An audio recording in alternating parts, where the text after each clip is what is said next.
اعوذ باللہ من الشیطان الرجیم بسم اللہ الرحمن الرحیم وقال الذی نجا منہما وعدا کربادا وادکر بعد امت انا انبئکم بتاویلہ فارسلون۔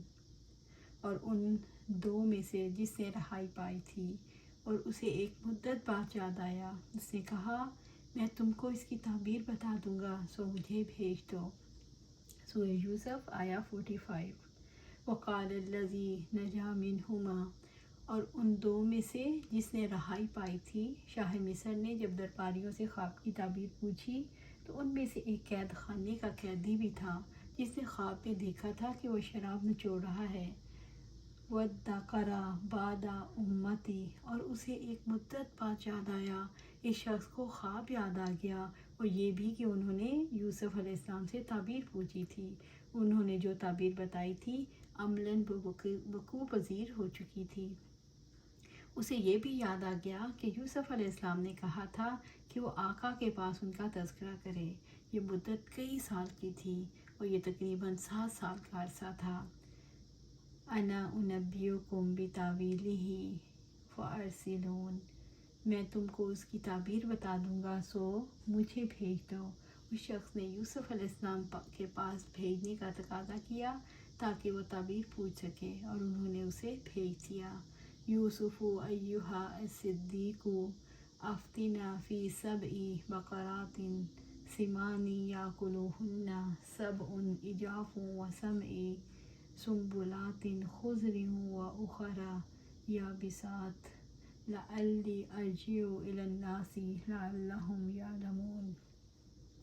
یوسف علیہ السلام، اے نہایت سچے، ہمیں خواب کی تعبیر بتائیں کہ 7 موٹی گائیں ہیں جن کو 7 دبلی گائیں کھا رہی ہیں، اور 7 سبز بالیاں ہیں اور دوسری 7 سوکھی ہیں، تاکہ میں ان کی طرف واپس جاؤں تاکہ وہ جان لیں۔ سورہ یوسف آیا 46۔ اب قید خانے کا ساتھی یوسف علیہ السلام کے پاس پہنچا۔ یوسف ایھا الصدیق، یوسف اے نہایت سچے، یعنی اے یوسف، اے علم میں بہت سچے۔ یوسف علیہ السلام کو صدیق اور ان کی صداقت کے اعلیٰ مرتبے کی وجہ سے کہا تھا۔ یہ صدق کا انتہائی مقام ہے، جیسے ابوبکر کو نبی صلی اللہ علیہ وآلہ وسلم صدیق رضی اللہ تعالیٰ عنہ کو لقب دیا، اور اسی وجہ سے رب العزت نے مومنوں کا نام بھی صدیق رکھا۔ والذین آمنوا باللہ ورسلہ اولئک ھم الصدیقون والشہداء عند ربہم، اور جو اللہ تعالیٰ پر اور اس کے رسول پر ایمان لائے وہی لوگ بہت سچے ہیں، اور وہی اللہ کے پاس گواہی دینے والے ہیں۔ سورۃ الحدید آیا 19۔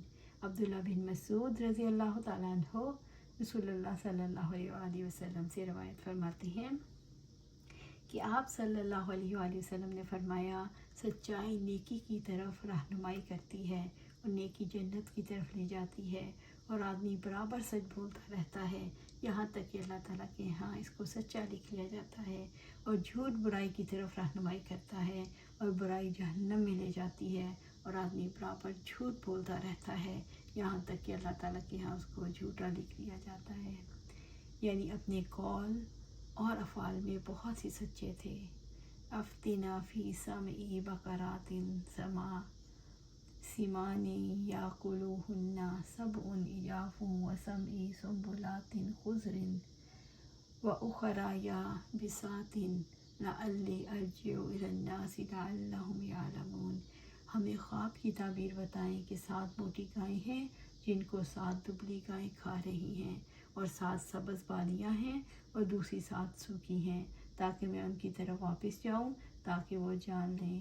وہ شخص بادشاہ کا خواب بتاتا ہے اور یوسف علیہ السلام تعبیر دیتے ہیں۔ وہ اس کی بھول پر اسے کچھ نہیں کہتے، نہ ہی یہ کہتے ہیں کہ رہائی کے بعد تعبیر بتا دوں گا، کیونکہ اس خواب کی تعبیر بتانے کے ساتھ ساتھ جناب یوسف علیہ السلام نے اس طرف اشارہ کر دیا کہ انہیں کیا کرنا چاہیے۔ شادابی کے سالوں کے دوران قحط سالی کا مقابلہ کرنے کے لیے انہیں کیسے تیاری کرنی چاہیے اور کیا کیا تدابیر اختیار کرنی چاہیے۔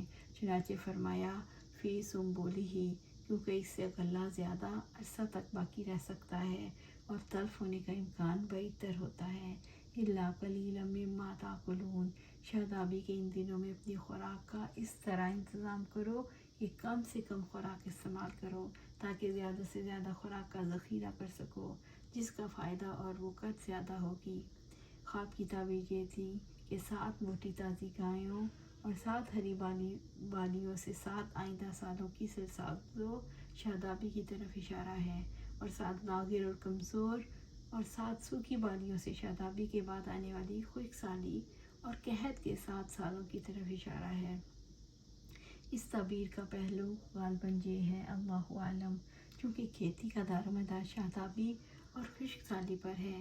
جب شادابی آتی ہے تو کھیتوں اور فصلوں کو طاقت ملتی ہے اور خوشنما نظر آتی ہے، غلے کی بہتات ہوتی ہے۔ قحط سالی میں کھیتوں کی حالت اس کے برعکس ہوتی ہے۔ گیہوں کی بالیاں سب سے اچھی اور سب سے بڑی خوراک کے لیے ہوتی ہیں۔ وجود مناسبت کی بنا پر یوسف علیہ السلام نے تعبیر بیان کی۔ قَالَ تَزْرَعُونَ 7 سِنِينَ دَأَبًا فَمَا حَصَدتُّمْ فَذَرُوهُ فِي سُنبُلِهِ إِلَّا قَلِيلًا مِّمَّا تَأْكُلُونَ۔ انہوں نے کہا تم 7 سال تک لگاتار کھیتی باڑی کرو گے تو جو فصل تم کاٹو اسے بالیوں میں ہی رہنے دو مگر تھوڑا سا جو تم کھاؤ گے۔ قَالَ تَزْرَعُونَ 7 سِنِينَ دَأَبًا، انہوں نے کہا تم 7 سال تک لگاتار کھیتی باڑی کرو گے۔ یوسف علیہ السلام نے خود اب خواب کی تعبیر بتانے کے ساتھ قحط دور کرنے کی تدبیر بھی بتا دی جس پر عمل پیرا ہونے سے وہ لوگ قحط سے بچ سکتے تھے۔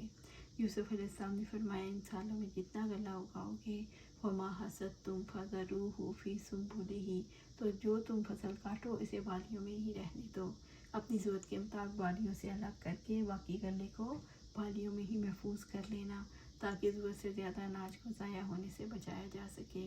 بالیوں میں رکھنے کی وجہ سے غلہ زیادہ عرصے تک باقی رکھا جا سکتا ہے اور اس کے ضائع ہونے کا امکان کم ہوتا ہے۔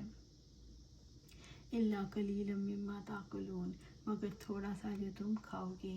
یوسف علیہ السلام نے نصیحت کی کہ استعمال کے لیے بھی کم سے کم نکالو تاکہ زیادہ غلے سے قحط کے دنوں میں فائدہ اٹھا سکو جو کہ لگاتار 7 سال ہیں۔ یہی 7 سال دبلی گائیں ہیں جو موٹی گائیوں کو کھا جائیں گی، کیونکہ جو کچھ آپ لوگ ان سالوں میں جمع کرو گے وہ ختم ہو جائے گا۔ ثُمَّ يَأْتِي مِن بَعْدِ ذَلِكَ 7 شِدَادٌ يَأْكُلْنَ مَا قَدَّمْتُمْ لَهُنَّ إِلَّا قَلِيلًا مِّمَّا تُحْصِنُونَ، پھر اس کے بعد سخت سال آئیں گے جو سب کچھ کھا جائیں گے جو تم نے ان کے لیے پہلے جمع کیا تھا، اس تھوڑی سی مقدار کے سوا جس سے تم محفوظ رکھو گے۔ سورۃ یوسف آیہ 48۔ ثُمَّ يَأْتِي مِن بَعْدِ ذَلِكَ، پھر اس کے بعد سخت 7 سال آئیں گے، یعنی ان سرسبز و شاداب سالوں کے بعد 7 سال، 7 شداد سخت سال، خشک سالی کے 7 سال، یَأْكُلْنَ مَا قَدَّمْتُمْ لَهُنَّ، جو سب کچھ کھا جائیں گے جو تم نے ان کے لیے پہلے سے جمع کیا تھا۔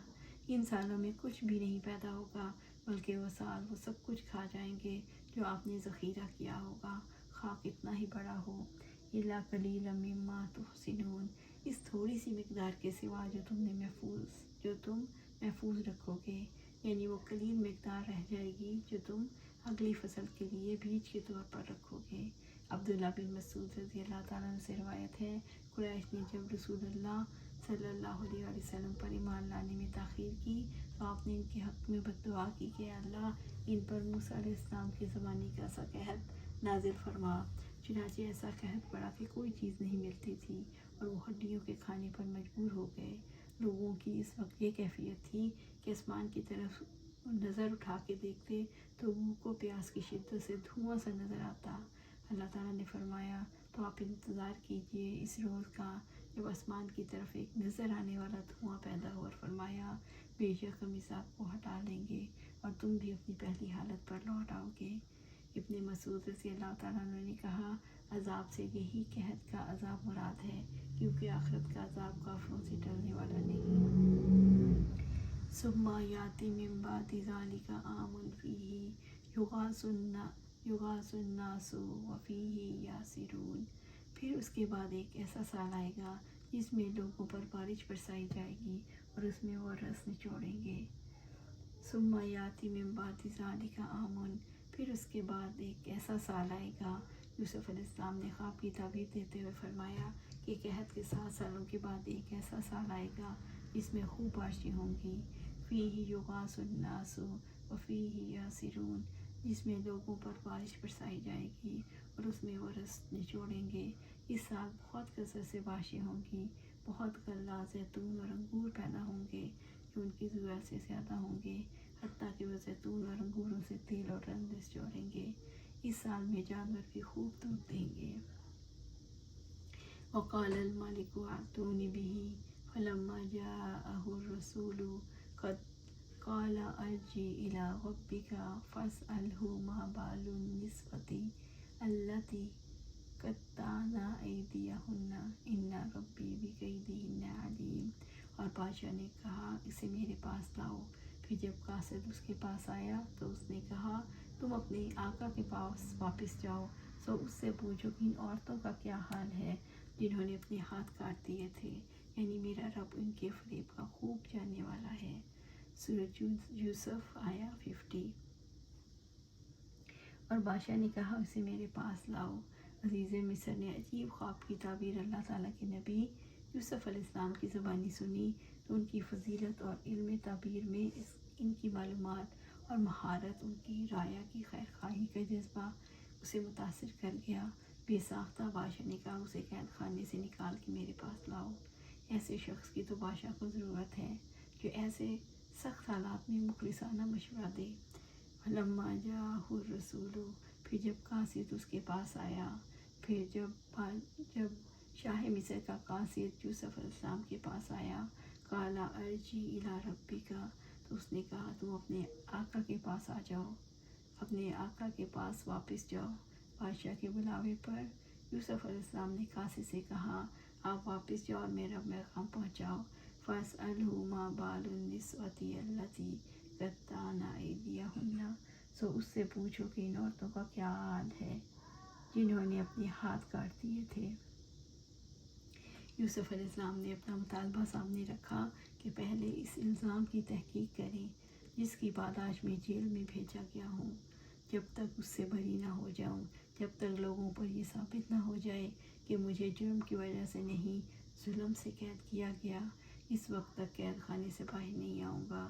ان عورتوں کو بلوا کر تحقیق کریں جنہوں نے اپنے ہاتھ کاٹ لیے تھے، ان سے پوچھا جائے آخر سچ کیا تھا، یوسف علیہ السلام کا کیا قصور تھا۔ یوسف علیہ السلام نے قاصد کو تحقیق کروانے کا پیغام دے کر بھیجا، یہ ان کی عقل، صبر اور دلائل کی پختگی کا ثبوت ہے۔